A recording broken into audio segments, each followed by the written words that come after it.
I'm Brandon Biden, aka Stephanie Fallbush. I am not Hunter Biden, but that's who they say. Okay. Anyway, I have not. I don't participate in any prostitution, nor do I condone prostitution or pimping. I don't do that. I never have, and I never will.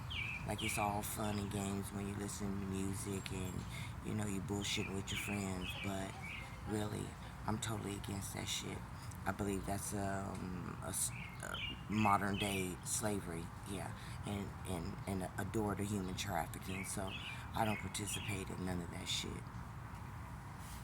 Another thing of it is that I I filed my taxes in 2011 with H&R Block, and since then I ain't been able to file no damn taxes, nor have I been able to do any motherfucking thing with my identity. Yeah, I can barely use the ID that I have to get money out my bank account when there's money in my bank account. So all that shit is some lies. And Corinne Jean Pierre and LaWanda Martin and AKA Oprah Winfrey. These is the motherfuckers that have been using my identity and stealing from me. Elaine Kenner, she was there in 2011 when was it 2011? Yeah, I believe it was 2011. It might have been, I think it was 2017. No, it was 2017. 2017, uh, when I filed my taxes. Yeah, and she messed up my taxes. And I went a while without being able to do anything. And it wasn't until I filed a complaint. And I believe the lady that worked for H&R Block that I filed a complaint with, I believe her name was Sandra Barrett. Sandra Barrett. Yeah, which by the way ended up being my doctor here in Maryland when I left South Carolina that same year. Yeah, because I left at the end of 2016, and I was here. No, I'm not in Maryland now, but I was in Maryland 2017. Yeah, the year 2017, sick as a fucking dog, trying to heal from everything that had happened to me, physically, mentally, spiritually. Yeah, her and Issy and I seen Sheila Smith. Yeah, the therapist. Yeah, because I was like, I had to find out Sandra Barrett and in hindsight, Dr. Johnson, who turned out to be David DeFrance. Yeah, like I said, hindsight, I got a lot of clarity about that situation as well. But yeah, like they weren't even trying to help me. They were trying to take money from me, get me to buy into properties and stuff like that. But they kept trying to tell me that I was going to have to take medication for the rest of my life. And I'm like, bitch, if I heal myself, I ain't got to. And you shouldn't be, as a therapist, a counselor, a psychiatrist, you motherfuckers shouldn't be telling people that they're going to have to be on medication for the rest of their life. Right? You should be working with them, trying to get them off of medication. Anyway, and so I was telling my story to them, right? Because I'm trying to get help. I'm trying to clear my mindset and all these things about what happened to me. And they recorded it. They recorded it. And I believe I had said one of the things that I was going through is that what was bothering me in the recording was that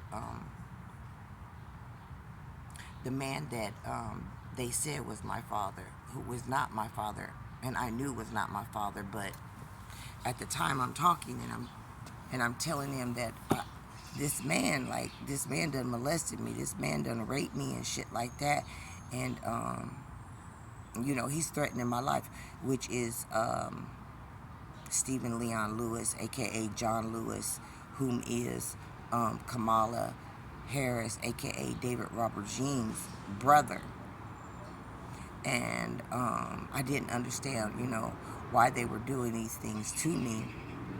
And I was at Patricia Roberts Bacon, who is David Robert Jean, aka Kamala Harris's sisters, and Stephen Leon Lewis, aka John Lewis' sister.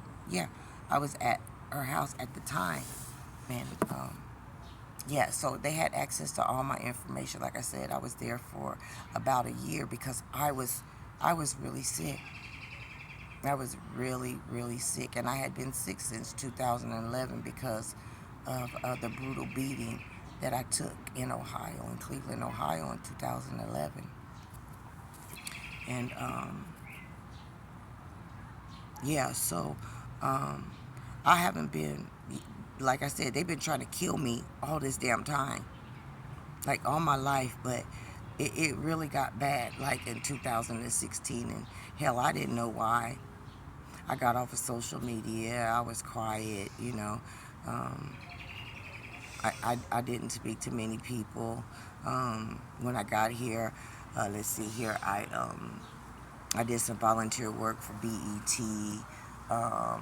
I also did some volunteer work for the Harriet Tubman organization over in Cambridge, Maryland. You know, I helped a lot of people who in the community who were either homeless or just in need of help.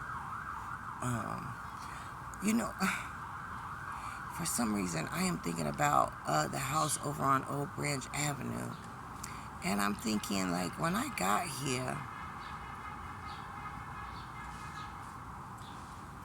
um, yeah, Donald Trump was over there. hmm AKA Ronald Duncan. Yeah, at the time. Yeah, who was AKA Carl Beard, AKA Erica Washington. Oh my gosh. And he had a young girl with him. Her name was Ashley. hmm And said it was his daughter. Yeah, anyway. And there was this guy named Mike. I guess he would have been uh, Mike, let's see. Gloria Hammond. Mike Looper. Gloria Looper. Yeah, Moss Hammond. Yeah, Mike Looper. He was there, and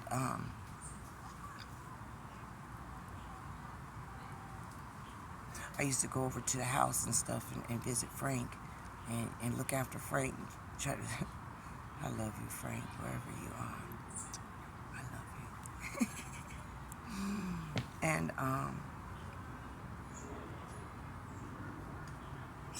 yeah, the child Ashley. I don't think the woman was her real mother. They ended up moving to Utah or some crazy shit like that. But I was trying to stop what I seen going on with the girl named Ashley, and that was Ronald, because that was the man's name. Ronald and Mike Looper. Shit. Anyway, and um, the lady was totally detached from the situation. I talked to her about, I thought that Mike Looper and Ronald Duncan were molesting her. And the woman was like, no, they would never do that. This is that and the other. But they were. I know the signs. Yeah, please believe me, I know. And anyway, and so I told Frank about it. And I guess Frank went and said something to them about it. Like, you motherfuckers can't do this. And the next thing you know, they started tearing up the house. The house wasn't in all that good condition, but still, they started tearing up the house and stealing shit. And finally, hell, I was so damn tired from doing that shit. Yeah, because they were running in and out Monterey Johnson. They were stealing and fucking with the property and shit like that and breaking in and all that shit. And yeah, so I ended up calling his sister and telling his sister that she needed to come get him because he wasn't in good health, and that I was sick myself and stressed out, and I couldn't take it no more. But I couldn't leave him. I couldn't leave him under those conditions, so I stayed with him until they both left. Well, all three of them left, and yeah, and then soon after that, um, I ended up being drugged and sexually assaulted by Billy Bacon in him and Dee Dee's home. And I called and told Jenny Roberts, aka Carolyn Bass, about it, and told Patricia about it. And Patricia gave me 48 hours to leave because I told her that, and I was like, hell, if he's doing that to me, you know, what the fuck is he out there doing? And I was like, I'm telling you this, and this has happened to me before in my life, where I'm telling on these filthy motherfuckers and their wives. Yeah, they attacked me, and that's what happened.